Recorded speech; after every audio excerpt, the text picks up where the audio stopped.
Gli inquinanti ci sono e in una zona tutelata come dovrebbe essere quella ai piedi del Parco Colli, considerata SIC, ovvero sito di importanza comunitaria, sono simili a quelli di una zona densamente industrializzata.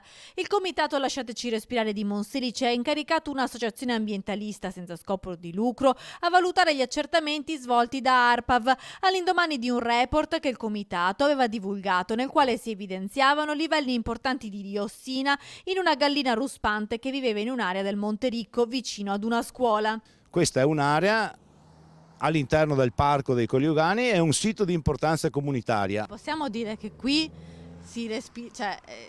l'inquinamento è simile a quello che c'è a Porto Marghera. Molto probabilmente dai dati che emergono è questo, ma d'altro lato siamo anche vicini ad un impianto che emette un quantitativo di inquinanti che sono 10 volte superiori a quelli di un inceneritore. A novembre ARPAV aveva prelevato 3 campioni, uno in una cosiddetta zona bianca e non contaminata a Monticelli, uno nel parcheggio di una scuola e uno in un'area privata coltivata, entrambi a poca distanza dalle cementerie. Sul bianco, diciamo sul punto di primo prelievo, i livelli di diossina sono appena misurabili, appena percettibili.